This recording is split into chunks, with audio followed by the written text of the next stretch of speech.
नमस्कार। इस वीडियो में हम लोग जानेंगे भारत में ग्रामीण पर्यटन के विषय में। उसकी चुनौतियों को भी हम लोग समझेंगे, भारत सरकार इसके लिए क्या कर रही है इसे भी हम लोग जानेंगे। यह एक कंप्लीट कवरेज होगा रूरल टूरिज्म टॉपिक का। तो आइए हम लोग देखते हैं। सबसे पहले हम लोग जान लेते हैं कि आखिर भारत में ग्रामीण पर्यटन चर्चा में क्यों रहा है। तो इसका सबसे बड़ा कारण यह है कि भारत सरकार ग्रामीण पर्यटन को बढ़ावा देना चाहती है और इसके लिए भारत सरकार ने रूरल टूरिज्म पोर्टल को लॉन्च किया है।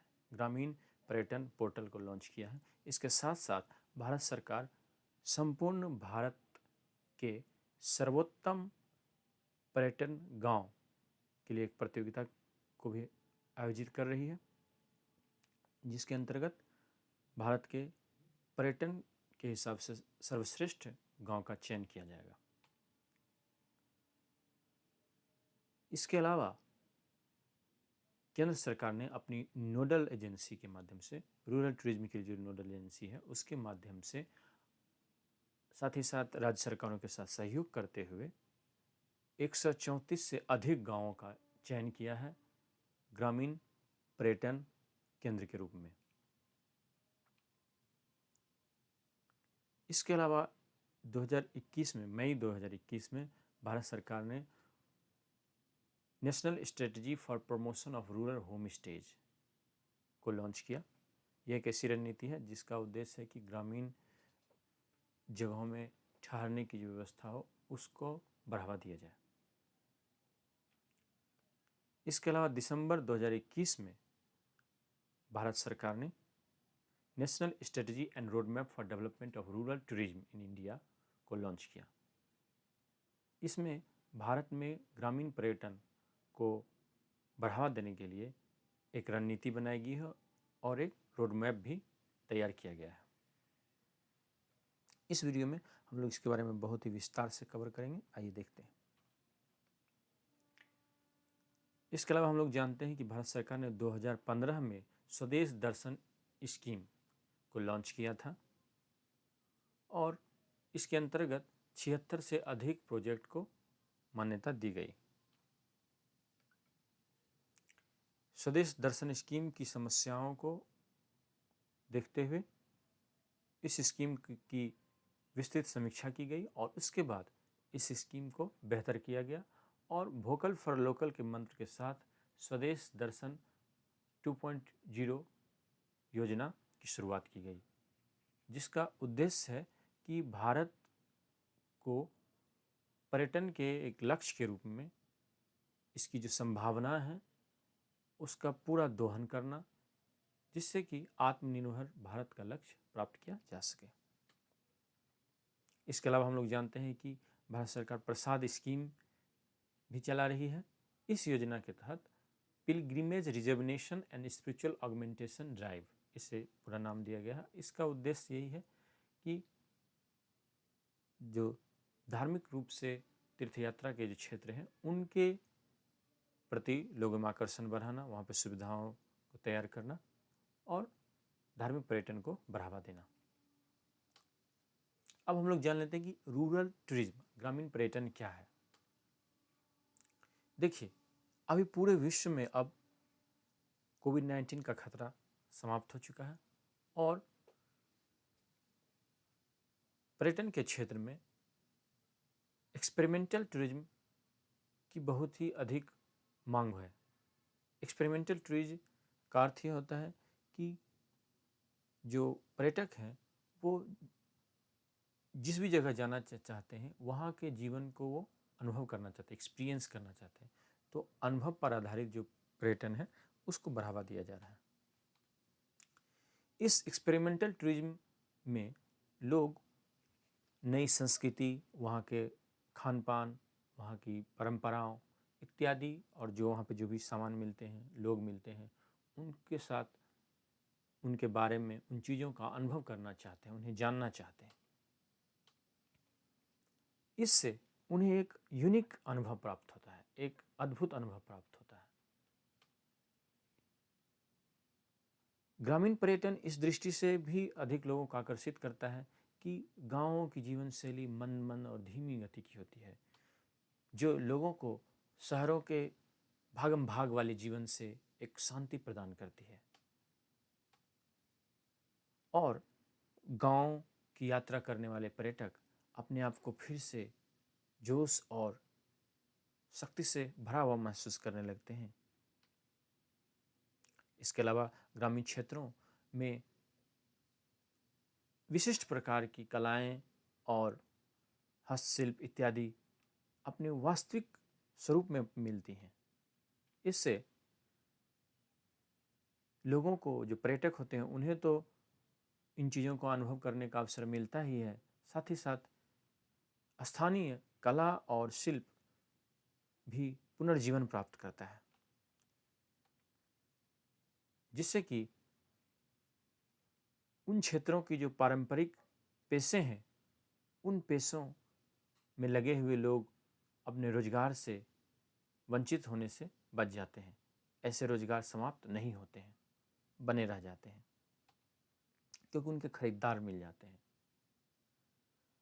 ग्रामीण क्षेत्रों में जब विजिटर्स, पर्यटक वहाँ के लोगों से मिलते जुलते हैं, अपने विचारों का आदान प्रदान करते हैं, तो न केवल पर्यटकों का बल्कि गांव के लोगों का भी ज्ञान और उनके सोच की जो सीमाएं हैं उनमें विस्तार होता है। अब हम लोग जान लेते हैं कि रूरल टूरिज्म को कैसे परिभाषित किया जाता है।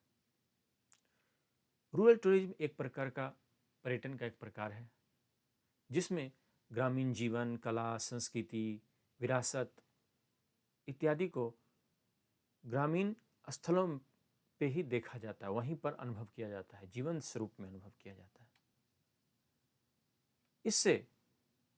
इस पर्यटन से स्थानीय समुदाय आर्थिक और सामाजिक रूप से लाभान्वित होता है। साथ ही साथ पर्यटकों और स्थानीय लोगों के बीच जो विचारों और वस्तुओं का आदान प्रदान होता है, इससे पर्यटन का अनुभव समृद्ध होता है। रूरल टूरिज्म में पर्यटक ग्रामीण जीवन शैली में सक्रिय सहभागिता करते हैं। वे ग्रामीण क्षेत्रों में जाते हैं और वहाँ के जीवन को, वहाँ की गतिविधियों में भाग लेकर अनुभव करते हैं। उन्हें स्थानीय संस्कृति और परंपराओं को जानने और उनमें डूबने का अवसर मिलता है।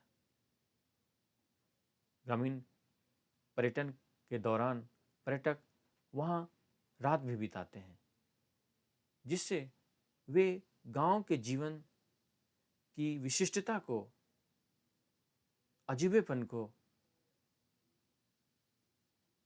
वो बहुत ही नज़दीकी से अनुभव कर पाते हैं।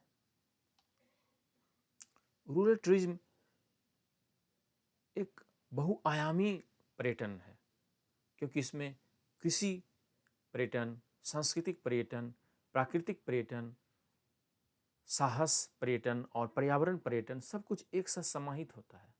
क्योंकि जब कोई गांव जाता है तो वहाँ वह खेतों से रूबरू होता है, तो कृषि पर्यटन हो जाता है, वहाँ की संस्कृति से वह जुड़ता है तो सांस्कृतिक पर्यटन हो जाता है। गांव प्रकृति का ही विस्तारित रूप है तो वहाँ प्राकृतिक पर्यटन भी हो जाता है, और गाँव में जो खेल होते हैं वो एडवेंचर टूरिज्म को बढ़ावा देते हैं और गाँव की प्रकृति की रमणीयता इको टूरिज्म को बढ़ावा देती है। तो रूरल टूरिज्म में कई सारी चीज़ें हैं।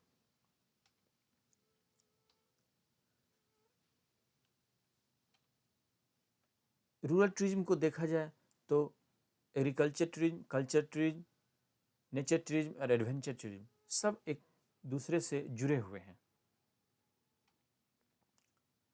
अब हम लोग जान लेते हैं कि आखिर भारत सरकार ग्रामीण पर्यटन को इतना अधिक बढ़ावा क्यों दे रही है। तो इसे आत्मनिर्भर भारत से जोड़ा जा सकता है। आत्मनिर्भर भारत एक सशक्त भारत, एक आत्मनिर्भर भारत की मांग करता है, भारत को आत्मनिर्भर बनाना चाहता है, और इसके लिए वोकल फॉर लोकल की बात की जाती है, यानी स्थानीय उत्पादों को खरीदने, उन्हें बढ़ावा देने की बात की जाती है, जिससे कि लोग सशक्त हों, समृद्ध हों और इन वस्तुओं का निर्माण करने वाले इंटरप्राइजेज, संस्थाएं, कंपनियां समृद्ध हों, ताकतवर हों आर्थिक रूप से, जिससे कि वे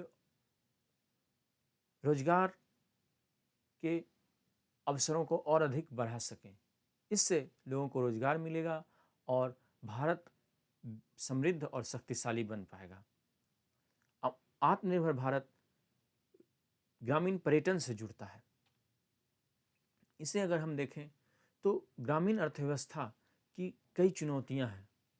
सबसे पहली चुनौती है डिस्ट्रेस माइग्रेशन। रोजगार के अभाव में, गरीबी के कारण लोग गांव से पलायन कर जाते हैं। जब रूरल टूरिज्म बढ़ेगा, ग्रामीण पर्यटन बढ़ेगा, तो वहाँ रोजगार के अवसर पैदा होंगे और इस तरह से यह दबाव में जो पलायन होता है गांव से, वह रुकेगा। पॉवर्टी एलिविएशन, गरीबी हटाने में भी आत्मनिर्भर भारत के कंपोनेंट के रूप में ग्रामीण पर्यटन बहुत ही सहायक होगा, क्योंकि ग्रामीण पर्यटन से स्थानीय वस्तुओं का उत्पादन बढ़ेगा, स्थानीय वस्तुओं की बिक्री बढ़ेगी, वहाँ रोजगार के नए नए अवसर खुलेंगे, क्योंकि टूरिज्म क्षेत्र एक मल्टीप्लायर इफेक्ट लाता है।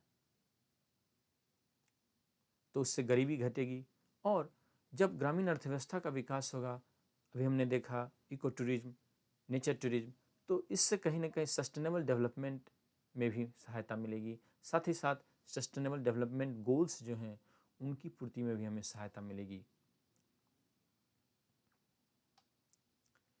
अब भारत सरकार ने ग्रामीण पर्यटन को बढ़ावा देने के लिए राष्ट्रीय रणनीति और रोड मैप का निर्माण किया है। इसे पर्यटन मंत्रालय ने तैयार किया है। 2021 में इसे लॉन्च किया गया, इस रणनीति को, और इसमें माना गया कि ग्रामीण पर्यटन सतत और जिम्मेदार पर्यटन के विकास के लिए एक अवसर है।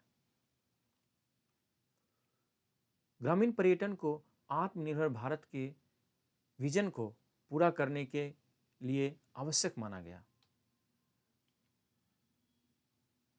इस राष्ट्रीय रणनीति और रोड मैप को 6 रणनीतिक खंभे मदद करते हैं। इसके 6 रणनीतिक खंभे एक तरह से हम लोग देखें, यहाँ पर राज्यों की जो नीतियां हैं और जो सर्वोत्तम प्रैक्टिसेज हैं, बेस्ट प्रैक्टिसेज हैं, उन्हें बेंचमार्क किया गया है। राज्यों की नीतियों में समानता हो और वे एक दूसरे के यहाँ जो अच्छी चीज़ें हैं, अच्छी नीतियां हैं, अच्छे कार्य किए गए हैं, अच्छी योजनाएं हैं, उन्हें एक दूसरे से साझा करें और एक दूसरे को इसके लाभ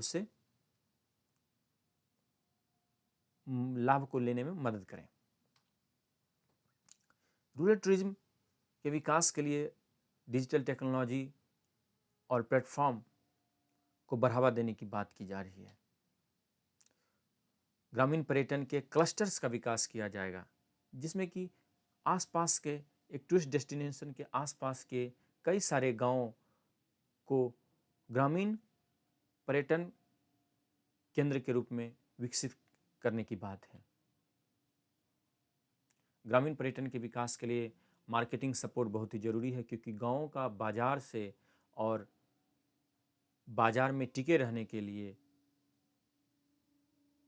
जो कौशल चाहिए, उसको पाने के लिए उन्हें सरकारी सहायता की, इंस्टीट्यूशनल सहयोग की आवश्यकता पड़ेगी।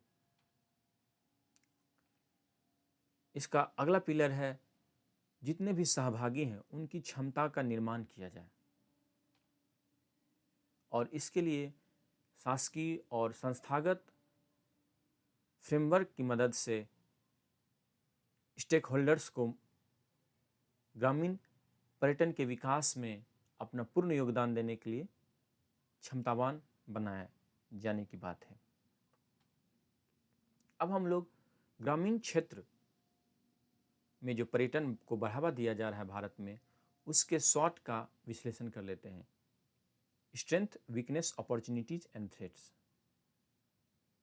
मजबूत पक्ष, कमजोर पक्ष, अवसर और चुनौतियों का अगर हम विश्लेषण करें तो सबसे पहले हम लोग विश्लेषण करते हैं स्ट्रेंथ्स की, मजबूत पक्ष की।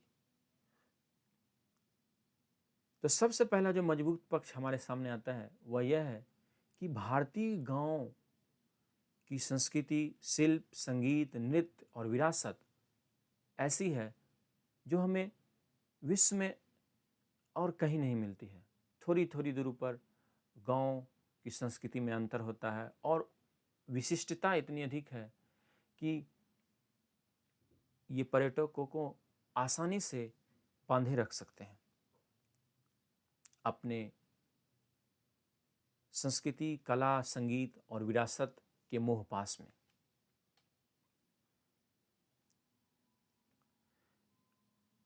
ग्रामीण अवसंरचना के विकास से अब अधिकांश ग्रामीण इलाके सहजता से पर्यटकों के लिए उपलब्ध हैं, वहाँ आसानी से वे पहुँच सकते हैं। तीसरा मजबूत पक्ष है गांव में रहने के लिए जो सुविधाएं हैं और अनुभव हैं उनका भी काफ़ी विकास हुआ है।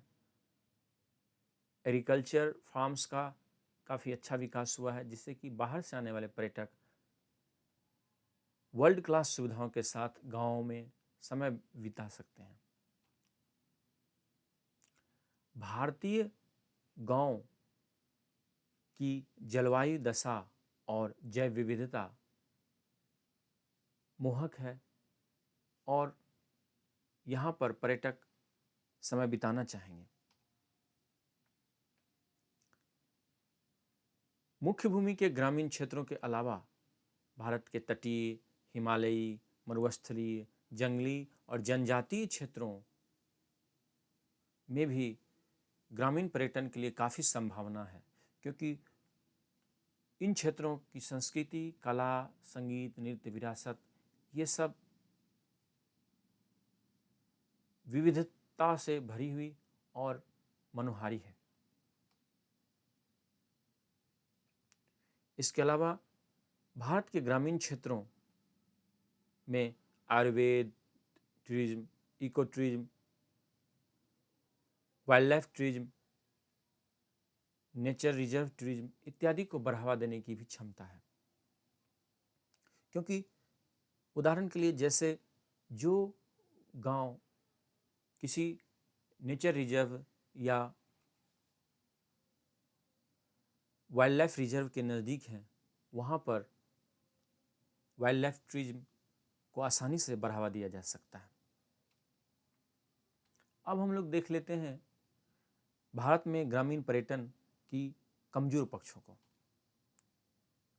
तो सबसे पहला जो कमजोर पक्ष वह यह है कि राज्यों और राष्ट्रीय स्तर पर आज तक ग्रामीण पर्यटन को वरीयता नहीं दी गई है। ग्रामीण क्षेत्रों में जो उत्पाद हैं उनकी सही प्रोफाइलिंग नहीं की गई है। लोगों को वास्तव में सही जानकारी नहीं है कि किस क्षेत्र में क्या क्या बनता है, कैसा बनता है, उसकी क्वालिटी को कैसे इम्प्रूव किया जा सकता है। कम से कम सरकारी स्तर पर इसके लिए विशेष प्रयास नहीं किए गए हैं।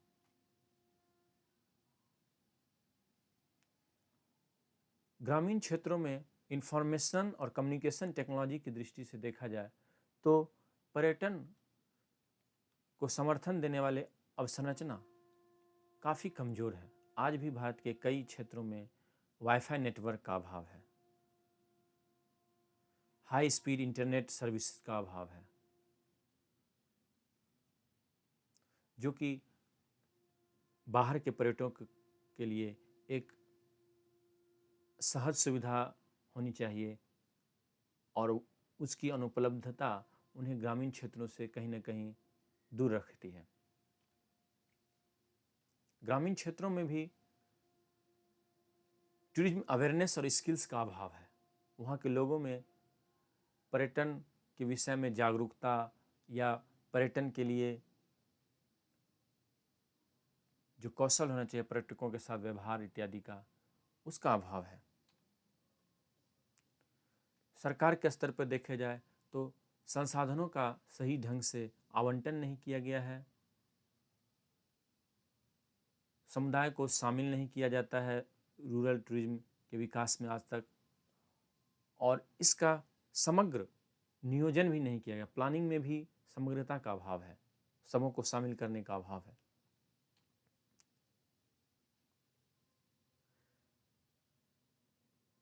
पर्यटन के लिए जो विभिन्न गतिविधियां चलाई जाती हैं वो अलग अलग डिपार्टमेंट, अलग अलग निकाय, मिनिस्ट्री चलाते हैं, और उन सब के बीच एक संयोजन होना चाहिए, एक सहयोग होना चाहिए, उसका भी अभाव दिखता है। पंचायती राज संस्थाएं इतनी दक्ष, इतनी सक्षम नहीं हैं कि वो ग्रामीण पर्यटन को बढ़ावा दे सकें।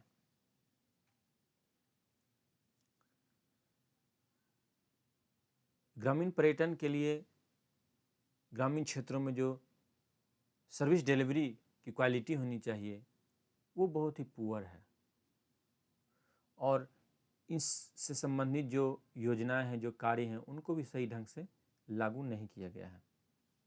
अब हम लोग देख लेते हैं अवसर क्या है भारत में इस क्षेत्र में। सबसे बड़ा अवसर तो यह है कि ये रोजगार को बढ़ावा देंगे, इनसे कई रोजगार का निर्माण होगा। जो स्थानीय रोजगार पहले से हैं, पारंपरिक रोजगार, वो बने रहेंगे, और नए नए व्यापार अवसर भी तैयार होंगे। इनसे सस्टेनेबल और रिस्पॉन्सिबल टूरिज्म को बढ़ावा मिलेगा। ग्रामीण संस्कृति और उसकी विरासत, जो चीज़ें समाज को दे सकती हैं, उनका सस्टेनेबल ढंग से दोहन हो सकेगा, अर्थात उनका इस तरह से दोहन होगा कि वो संस्कृतियाँ और वो चीज़ें जो बनती हैं वहाँ पर, जैसे शिल्प इत्यादि, वो बने रह सकें, वो विकसित हों समय के साथ, और बेहतर गुणवत्ता हो उनकी। भारत के ग्रामीण क्षेत्रों का प्राकृतिक और ग्रामीण परिवेश प्रदूषण इत्यादि से काफ़ी कम प्रभावित है, और शांति का एक बेहतर वातावरण उपलब्ध कराता है।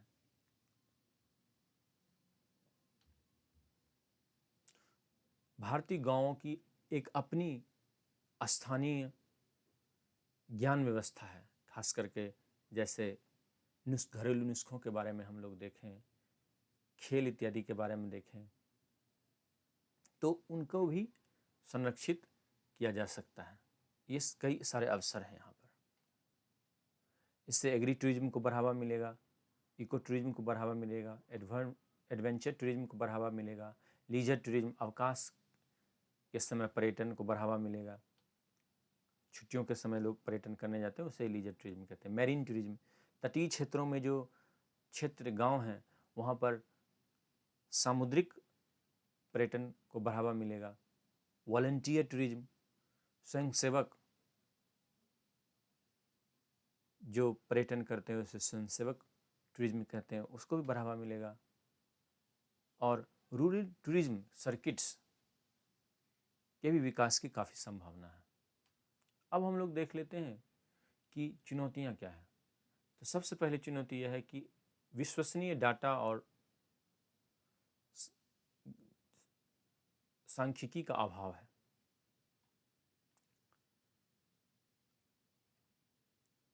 वेल प्लान्ड अप्रोच का अभाव है, यानी अभी तक जो भी कार्य किया गया है इस क्षेत्र में, उसमें सही प्लानिंग नहीं दिखती है।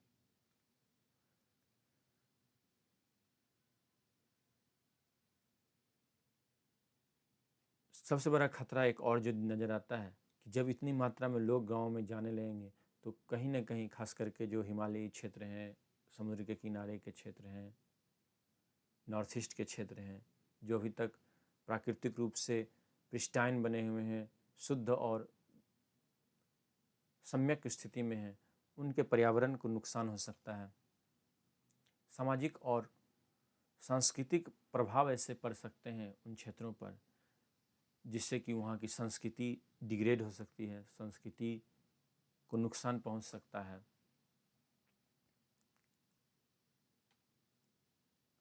अब हम लोग देखते हैं ग्रामीण परिवेश से संबंधित क्या मुद्दे हैं और क्या चुनौतियां हैं। आर्थिक लीकेज, जो पैसे खर्च हो रहे हैं वो सही ढंग से लग रहे हैं या नहीं, इसकी सबसे बड़ी चुनौती है।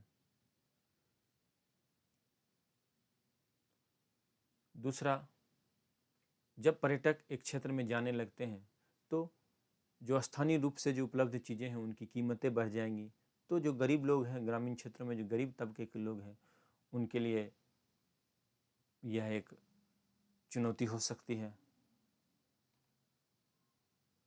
स्थानीय रोजगार संरचना है वह बिगड़ सकती है, क्योंकि अभी जो रोजगार संरचना है वह पारंपरिक संरचना आ रही है, और कुछ जब नया होगा तो कुछ नए प्रकार के रोजगार आएंगे जो कि उस वहाँ के जगह, वहाँ की संस्कृति, वहाँ के लोगों के हिसाब से सही नहीं हो, या इस संरचना में जिन योग्यताओं की ज़रूरत होगी उसके लिए वो स्थानीय लोग पर्याप्त मात्रा में योग्य लोग नहीं मिले तो बाहर से लोग आएंगे, तो कहीं ना कहीं जो स्थानीय रोजगार संरचना है वह बदल जाएगी। पर्यटन के क्षेत्र में कई बार ऐसा होता है कि लोग कुछ खास सीजन में ही आते हैं, सीजनल पैटर्न होता है डिमांड का, तो कुछ खास दिनों में लोगों को काफ़ी रोज़गार मिलेगा और कुछ समय में नहीं रोज़गार मिलेगा, तो इससे वहाँ के लोगों की जो आर्थिक स्थिति है वह डमाडोल हो सकती है। जैसे अभी श्रीलंका में कुछ दिनों पहले आर्थिक समस्या आई, उसके पीछे देखें तो वहाँ की अर्थव्यवस्था पर्यटन पर निर्भर थी, और कोविड-19 के कारण पर्यटकों का आगमन प्रभावित हुआ तो अर्थव्यवस्था भी प्रभावित हुई।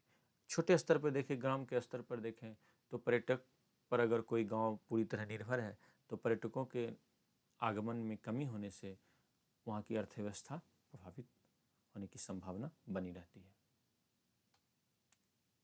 कमोडिफिकेशन, हर चीज़ बिकाऊ हो जाएगी, हर चीज़ का वस्तुकरण हो जाएगा, तो यह ग्रामीण परिवेश, ग्रामीण संस्कृति की जो परिशुद्धता है वह कहीं ना कहीं से प्रभावित होगी। स्थानीय संस्कृति पर बाहरी प्रभाव पड़ेगा, बाहरी लोग आएंगे, वो अपनी संस्कृति के हिसाब से टिकेंगे, रहेंगे, और कहीं ना कहीं इससे संस्कृति के प्रदूषित होने का खतरा है। विशेष रूप से जो जनजातीय क्षेत्र हैं वहाँ पर उनकी संस्कृति को बचाए रखना मुश्किल होगा, क्योंकि लोग जो बाहर से आते हैं पर्यटन करने, वो अपने धर्म, संस्कृति, रहन सहन इत्यादि का आदान प्रदान करेंगे और स्थानीय संस्कृति उससे प्रभावित होगी, तो उसकी जो शुद्ध रूप है वह प्रभावित होगा। प्राकृतिक परिवेश और जीव जंतु, इन पर भी प्रभाव पड़ेगा, क्योंकि पर्यटक आएंगे तो प्रदूषण होगा, और प्रदूषण होगा तो उसका प्रभाव, बुरा प्रभाव प्रकृति पर ही पड़ता है।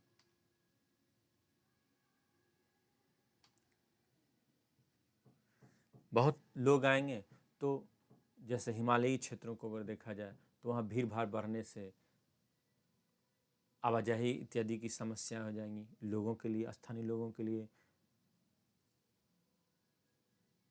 प्रदूषण की समस्या हो जाएगी, स्थानीय लोगों को सामने संस्कृति की समस्या हमने देखी, आर्थिक समस्या हमने देखी, तो ग्रामीण पर्यटन से कई सारी समस्याएं हैं। अब इन समस्याओं के हम लोग समाधान को देख लेते हैं। कोऑपरेटिव सिस्टम का यूज किया जाए, सहकारी व्यवस्था का प्रयोग किया जाए। जब समाज के सभी लोग मिलकर काम करेंगे तो कहीं न कहीं जो चुनौतियां हैं उनसे निपटने में सबों का सहयोग होने से बेहतर ढंग से निपट पाएंगे लोग। आर्थिक रूप से भी यह बहुत ही सहायक होगा, क्योंकि सभी मिलजुल कर आर्थिक नुकसान को, या जिस पीरियड में डिमांड नहीं है उस समय के झटके को, आर्थिक झटके को मिलकर बांटकर सह पाएंगे। समाज पर पड़ने वाले नकारात्मक प्रभावों को अगर स्थानीय लोग ही मॉनिटर करेंगे, उसका पर्यवेक्षण करेंगे, तो उन प्रभावों से निपटने में, उन प्रभावों को कम करने में काफ़ी अच्छी सहायता मिलेगी। ग्रामीण पर्यटन से संबंधित निकायों, कार्यों के प्रबंधन और विकास में जो भी लगे हुए हैं, वे अगर स्थानीय लोग हों, अर्थात स्थानीय लोगों की इन कार्यों में सहभागिता हो, तो जो भी चुनौतियां स्थानीय स्तर पर उभरेंगी, क्योंकि रूरल टूरिज्म तो एक लोकलाइज टूरिज्म होगा, तो उन समस्याओं को निपटना आसान होगा। इसके लिए यह भी जरूरी होगा कि जो अलग अलग स्टेक होल्डर्स हैं उनको शामिल किया जाए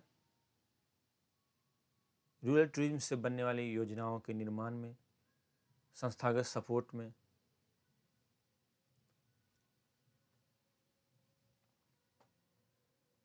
क्योंकि इन योजनाओं को बहुत ही छोटे स्तर पर लागू करना होगा, और इसलिए अगर अलग अलग स्टेक होल्डर्स इसमें सहभागी हों तो योजनाओं की सफलता अधिक संभव हो पाती है। राज्यों को ग्रामीण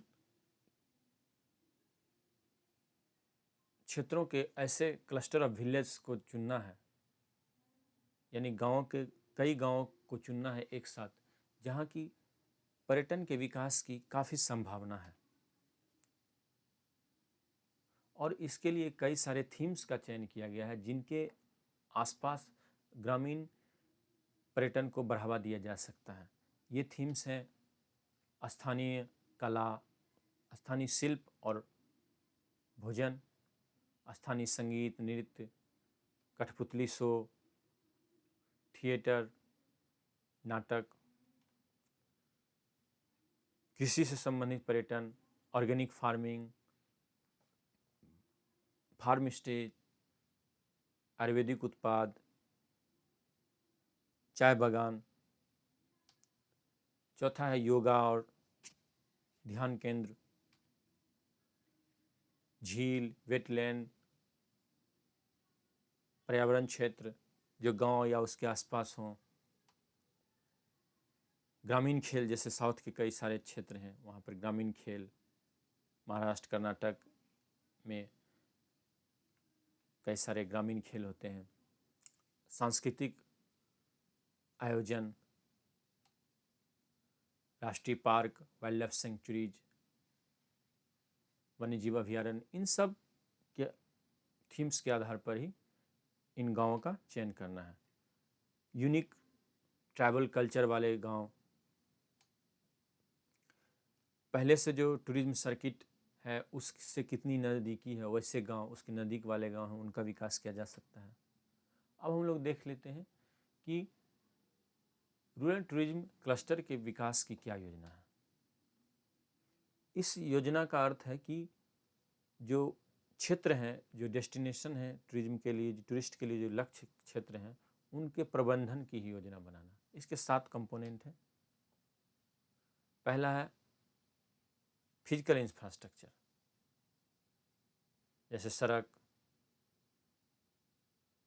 विथ लास्ट माइल कनेक्टिविटी, अंतिम जगह तक पहुंचाने की व्यवस्था हो जिसमें, वैसे सड़क संरचना का विकास करना, डिजिटल संरचना का विकास करना ताकि ब्रॉडबैंड, वाईफाई, सीसीटीवी इत्यादि उपलब्ध हो, सामाजिक संरचना का विकास, सामाजिक संरचना के अंतर्गत स्वास्थ्य, सफाई, कचरा प्रबंधन, सुरक्षा, टूरिज्म प्रोडक्ट्स और एक्टिविटीज़, इसके अंतर्गत जो भी वहाँ पे उत्पाद मिलते हैं, जो गतिविधियाँ होती हैं वो अच्छी क्वालिटी की हो, उनमें विविधता हो, स्थानीय एंटरप्रेन्योरशिप,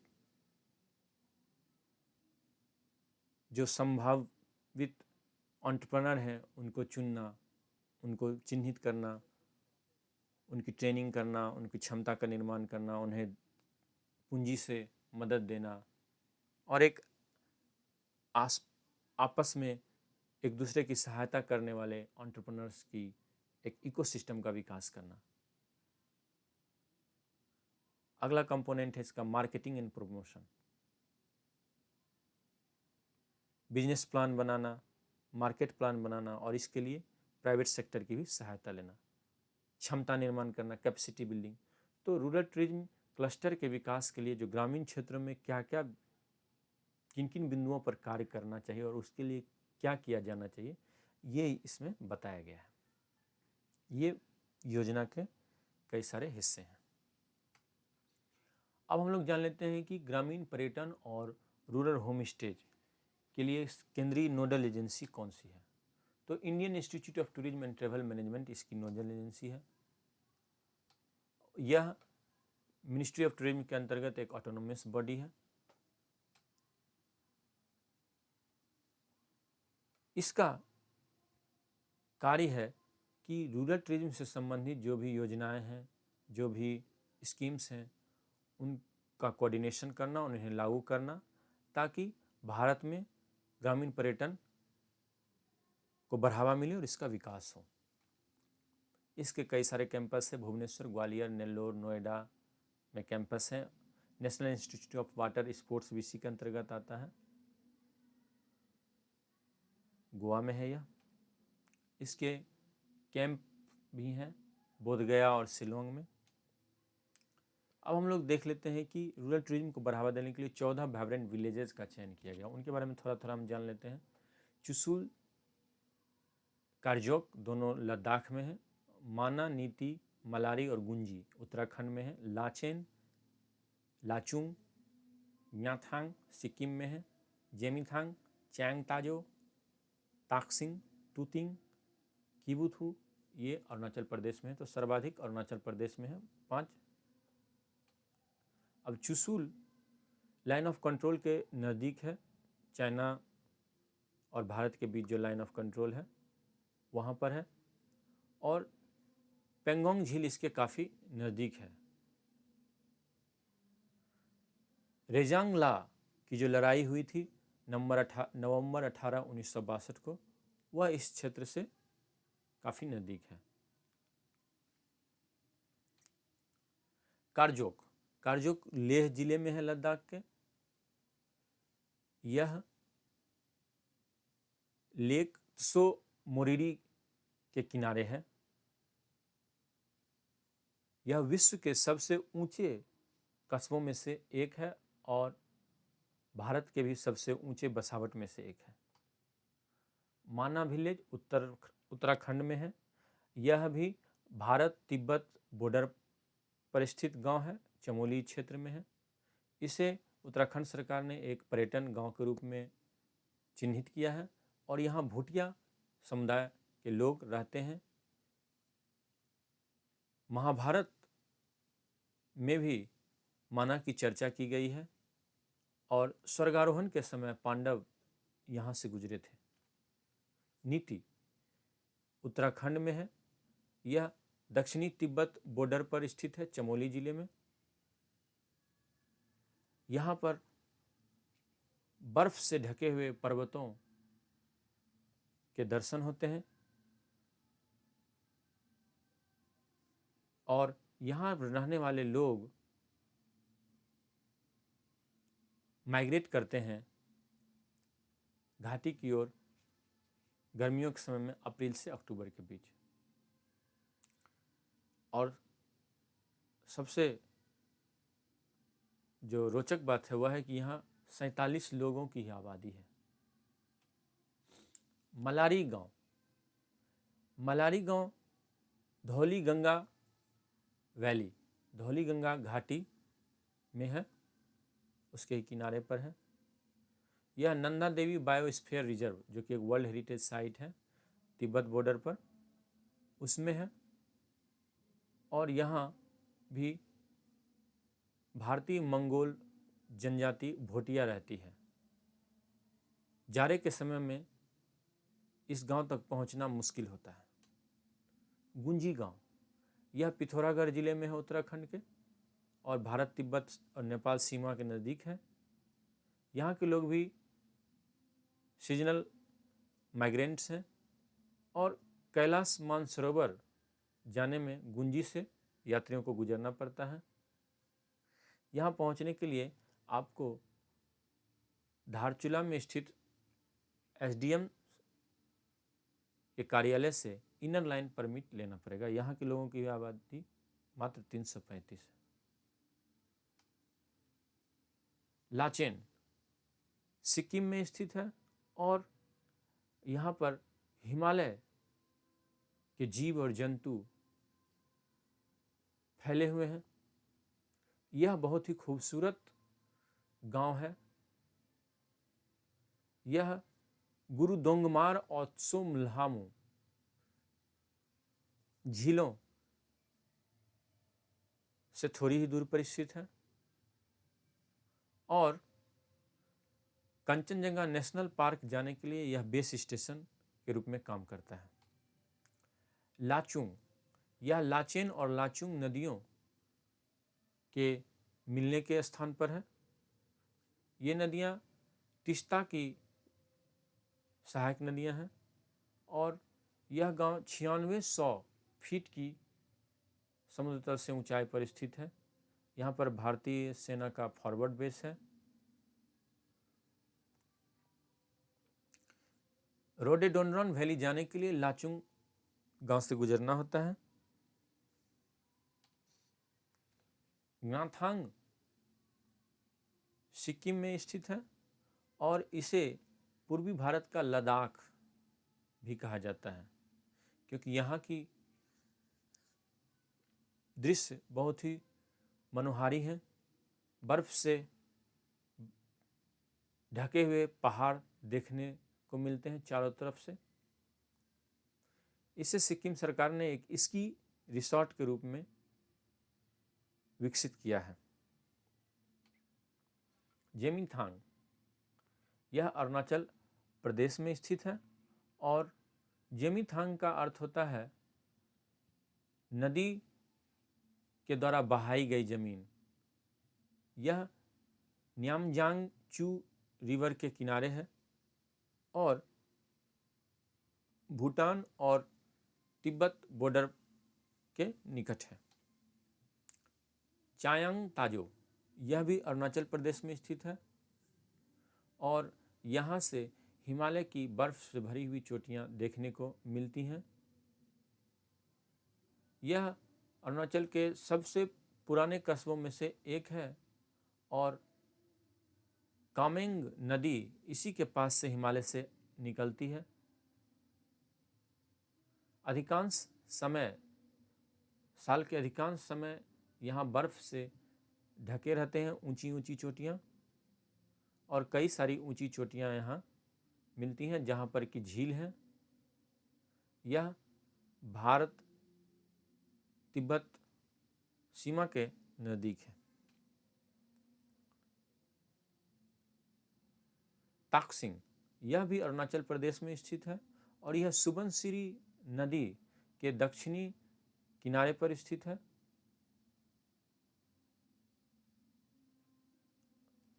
यहाँ पर बॉर्डर रोड ऑर्गेनाइजेशन ने गेलेनझिनियाक एंड ताकसिंग के बीच सड़क का निर्माण किया है।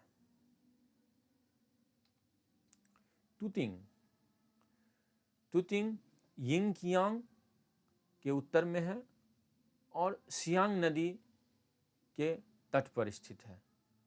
यह लाइन ऑफ एक्चुअल कंट्रोल से 34 किलोमीटर दक्षिण स्थित है और आदि ट्राइब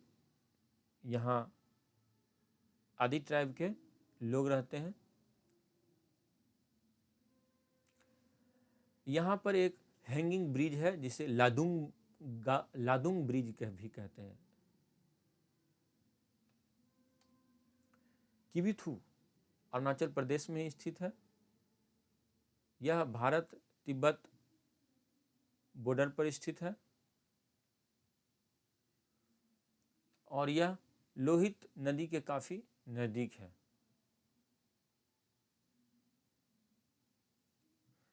इस क्षेत्र में भी 1962 में भारत और चीन के बीच युद्ध हुआ था। अब हम लोग देख लेते हैं मेंस के लिए क्वेश्चन को। इस टॉपिक से रिलेटेड क्या क्वेश्चन मेंस में पूछा जा सकता है। आप रूरल टूरिज्म से क्या समझते हैं? इस क्षेत्र के सामने क्या अवसर और चुनौतियां हैं? आप इन चुनौतियों से निपटने के लिए क्या सुझाव देंगे? दूसरे तरीके से प्रश्न पूछा जा सकता है कि ग्रामीण भारत के लिए ग्रामीण पर्यटन अवसर भी है और चुनौती भी। भारत में ग्रामीण पर्यटन की क्षमताओं के दोहन के लिए, संभावनाओं के दोहन के लिए भारत सरकार के द्वारा किए जा रहे प्रयासों का मूल्यांकन करें। उम्मीद करता हूं कि आपको ये वीडियो पसंद आया होगा। देखने के लिए बहुत बहुत धन्यवाद। चैनल को सब्सक्राइब करें, वीडियो को लाइक और शेयर करें और अपने मूल्यवान सुझाव भी अवश्य दें।